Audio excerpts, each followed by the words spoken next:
इसमें अंकुरण हुआ कि नहीं हुआ, इसमें अंकुरण हुआ कि नहीं हुआ, इसमें अंकुरण हुआ कि नहीं हुआ। अगर ऐसा बार बार करोगे तो होता भी होगा तो नहीं होगा।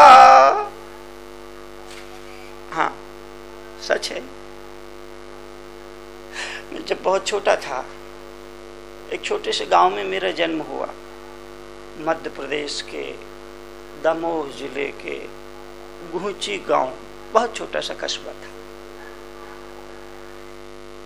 गांव के बच्चे पेड़ से आम तोड़ करके ले आते थे, उस आम को पकाने के लिए तकिए में घुसेड़ के रख देते थे। इधर तकिया को फाड़ करके उसके अंदर रख दिया और 5 मिनट बाद फिर निकाल के देखा आम पका कि नहीं पका, उसको दबा दबा करके देखते थे, नहीं पका, फिर रख दिया। 5 मिनट बाद फिर निकाल के दबा के देखा पका कि नहीं पका, नहीं पका, फिर रख दिया। 5 मिनट बाद फिर निकाल के देखते पका कि नहीं पका, दबा के देखा नहीं पका, फिर रख दिया। इस तरह से सुबह से शाम तक 15-20 बार निकाल करके देखते, फिर रखते, फिर देखते, फिर रखते, फिर देखते, फिर रखते, फिर दबाते, फिर रखते, फिर दबाते, फिर रखते, फिर दबाते। दबा दबा करके वो पकता तो नहीं था, हाँ पिलपिला जरूर हो जाता था, खाने के लायक भी नहीं रहता था, देखने के लायक भी नहीं रहता था, अंततः उसको फेंकने के लायक ही वो रहता था। तो बच्चे थे हम, ये भूल करते थे, पर आप तो समझदार हो गए ना। आपकी उम्र कोई वो बच्चों की उम्र तो नहीं है ना। बच्चे ऐसी भूल करे बात समझ में आती है, बच्चे ऐसी गलती करे बात समझ में आती है, लेकिन बड़े भी वही भूल करे तो कैसे बात समझ में आएगी भाई। सब्र रखिए, इंतजार करना सीखिए, प्रतीक्षा करना सीखिए। प्रार्थना करने के बाद अब तुम्हारा काम खत्म हो गया, अब जो करना है ऊपर वाले को करना है, जो भी करेगा वो अच्छा ही करेगा। कहना जिसमें तेरी रजा उसमें मुझको मजा। जिसमें जिसमें जिसमें तेरी रजा उसमें मुझको मजा।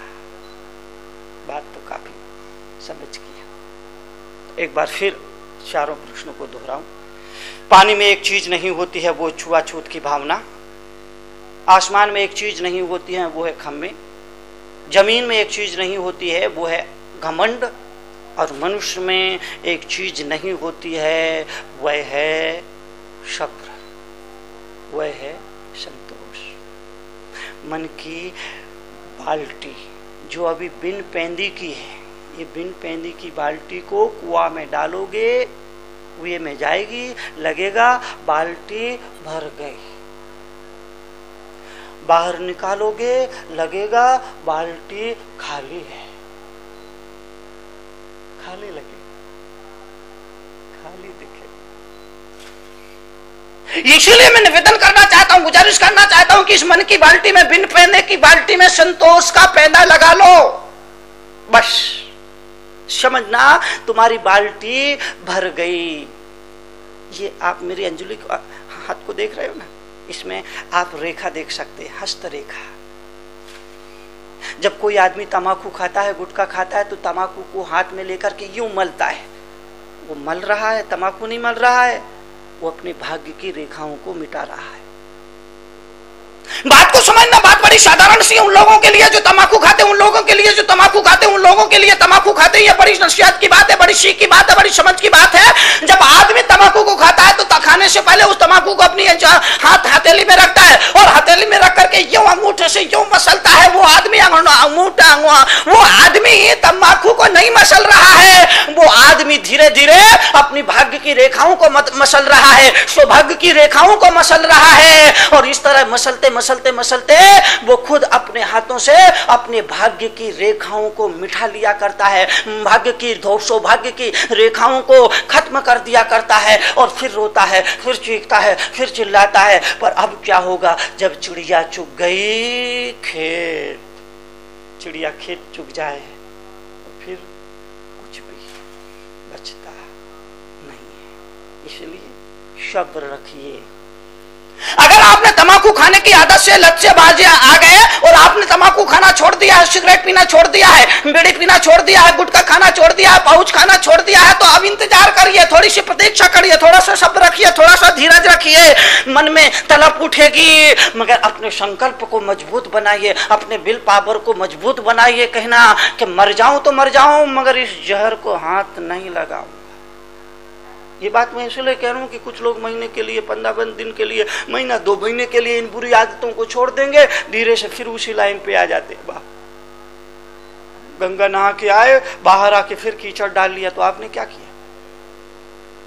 गंगा नहाने के बाद, गंगा में जाने के बाद, गंगा में डुबकी लगाने के बाद आपने अगर बाहर आकर के अपने शरीर पर मिट्टी डाल ली, अगर आपने अपने शरीर पर धूल डाल लिया, अगर आपने अपने वो शरीर पर कचरा डाल लिया, अगर आपने अपने शरीर पर कूड़ा कचरा डाल लिया, तो आपके नहाने का मतलब क्या? आपके नहाने का अभिप्राय क्या? आपके नहाने का पुरुषार्थ क्या हुआ? वो तो वैसा ही हुआ कि हाथी नहाने के लिए सरोवर में जाता है, घंटों नहाता है, खूब नहाता है, गहरे गहरे पानी में जा जा करके नहाता है, सूंड में पानी भरता है, सूंड से पानी को पूरे पीठ पे डालता है, डुबकियां भी लगाता है, तैरता भी है, उतराता भी है, इधर उधर भी होता है, आगे पीछे भी होता है। मगर हाथी जब सरोवर से बाहर निकलता है, बाहर निकलते ही मिट्टी में सूंड में मिट्टी को भरता है और सारी पीठ पे मिट्टी डाल लेता है। वो हाथी और कोई नहीं, तुम ही हो। अब आएगा मजा। वो हाथी जिसके बारे में मैं निवेदन करना चाहता हूं, वो हाथी, वो जिसके बारे में मैं कह रहा हूं, वो हाथी और कोई नहीं, तुम ही हो। तुम भी तो यही करते हो। मंदिर गए, आधा घंटे पूजा पाठ किया, प्रवचन में आए, घंटा भर पूरा मन योग से सत्संग किया, पांडाल से बाहर निकले, तमाकू मसल के उरियों खा ली, हाथी हो ना। किसी से झगड़ा कर लिया, हाथी हो ना। किसी को गाली दे दी तो हाथी हो ना।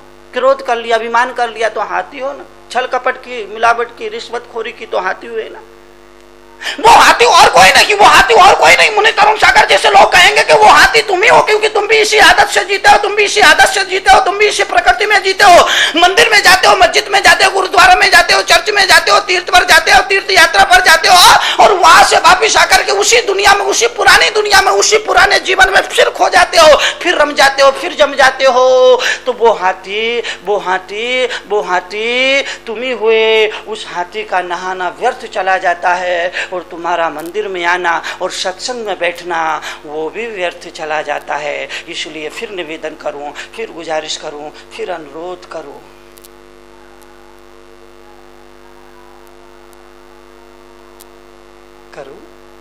करूं। जी हाँ, और बस इतनी सी बात। शब्द रखिए, धीरज से काम लीजिए, धीरे धीरे सब कुछ ठीक हो जाएगा। सोचना वो दिन नहीं रहे तो ये दिन भी नहीं रहेंगे। आपने सुना, अनुग्रहित हूँ, विश्वास करता हूँ इन चिंतन सूत्रों पर आप ईमानदारी से मनन करेंगे, इन्हें जीने का संकल्प करेंगे। जय